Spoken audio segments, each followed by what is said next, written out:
Hi, I'm Donna Ede Guzman, third year college student. My course is Diploma in Information Technology at Philippine College of Science and Technology. Installing Sybase Power Designer. So, bago po natin siya ma-install, kailangan natin i-download. So, copy po natin tong link and ipi-paste po sa my Chrome.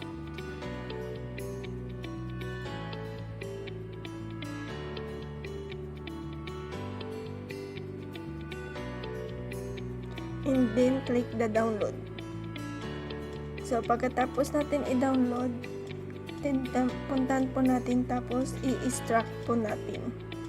So may lalabas po na password. So enter po natin. Ang password niya po is cyberwang.com.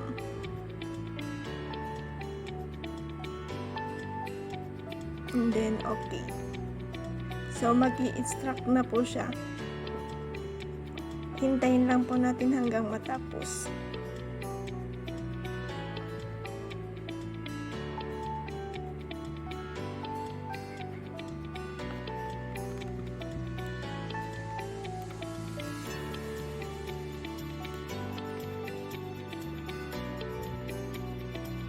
So, pagtapos na po, open po natin yung folder. And then, ito pong may application. Double click po natin para ma-install. And then, click po natin yung next.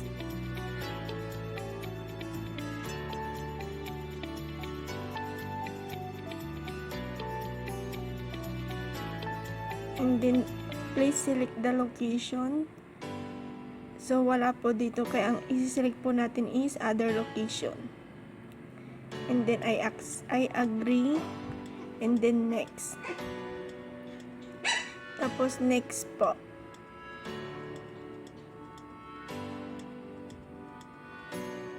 Next.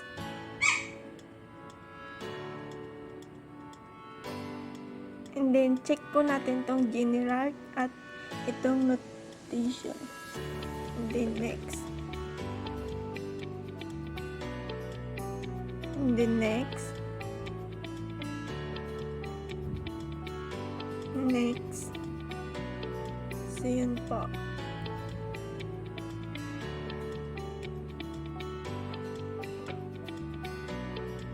So, wait lang po natin ulit hanggang matapos.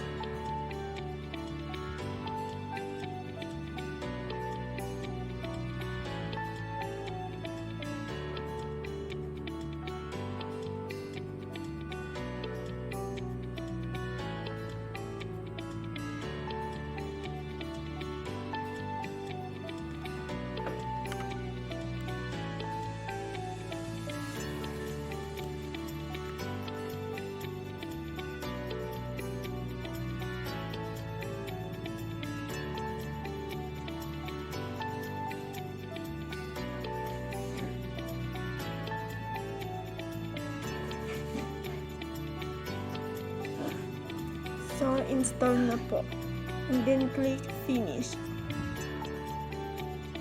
Tapos, open po natin tong crack. Ika-copy po natin siya sa my system. So, copy. Local C. And then, program system. Hanapin po natin yung Sybase Power Designer, and then ipi-paste po natin dito, then replace, continue. Yan na po. So, tapos na pong na-install. So, itatry po natin, i-open po natin yung Power Designer.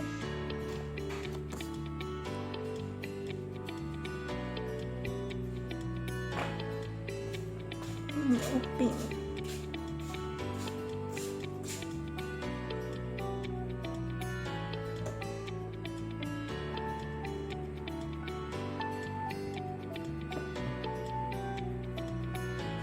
So, ito na po yun. Itong Power Designer ay tools for designing diagram for our database.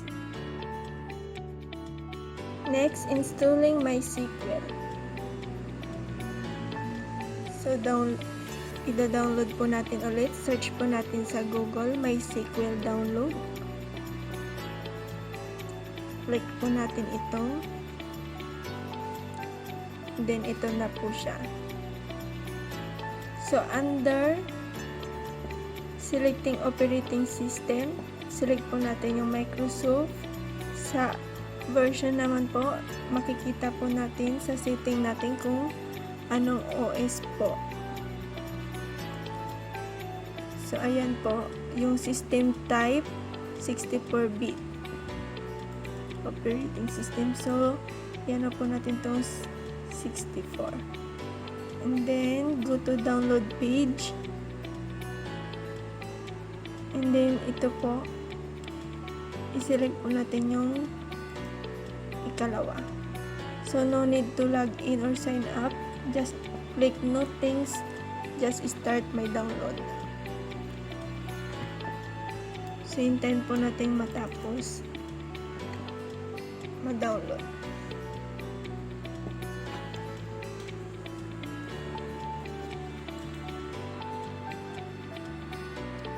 Yun po, in-open po natin pagkatapos.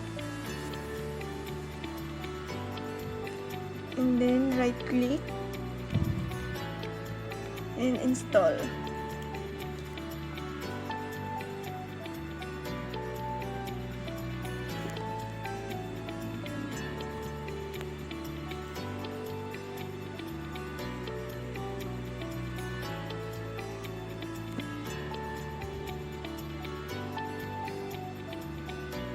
So, pag na-open na po, select po natin yan, developer, and then, next lang po, yes, and execute.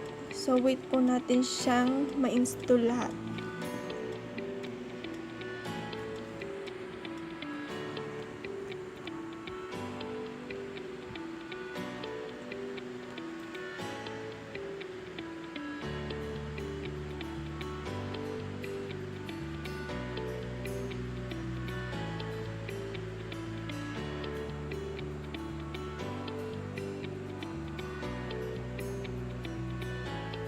And then, click next.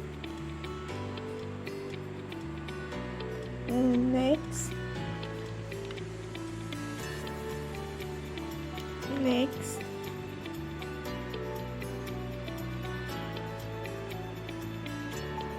And then, magki-create po tayo ng password. So, wag po natin kakalimutan itong password.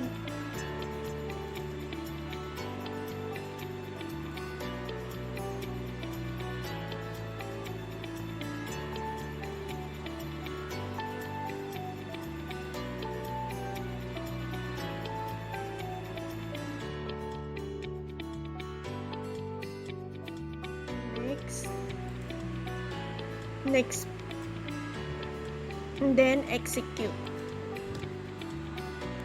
So, wait lang din po ulit natin.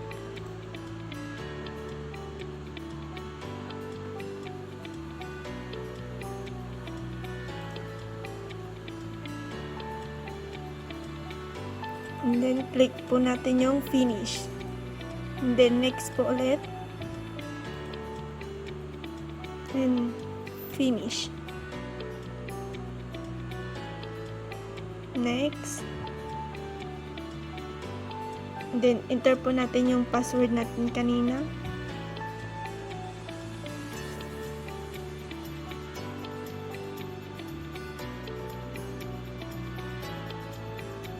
And then, check.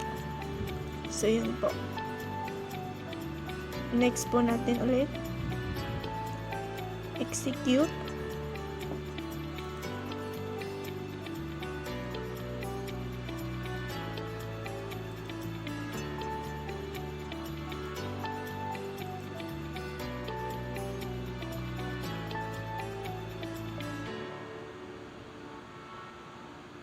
Click finish. Then next po ulit. And finish. So yan na po, na-install na po. So i-check po natin siya gamit itong MySQL command line client. So, may lumabas po na enter password. So, enter po natin yung password natin. Yan na po ang lumabas. So, anuin po natin yung show database.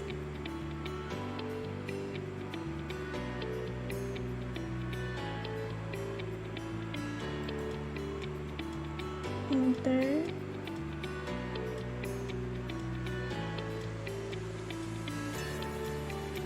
So, ayan na po siya.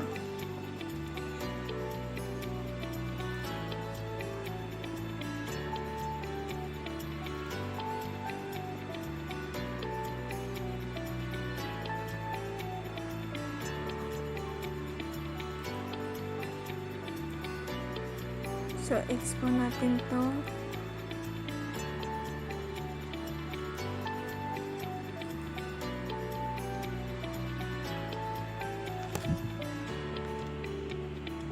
Dito po tayo. Punta po tayo sa my database.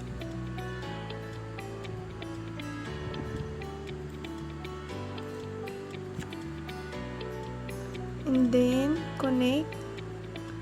So, lalagay po natin dito yung local host. And then, enter po natin yung password. Okay.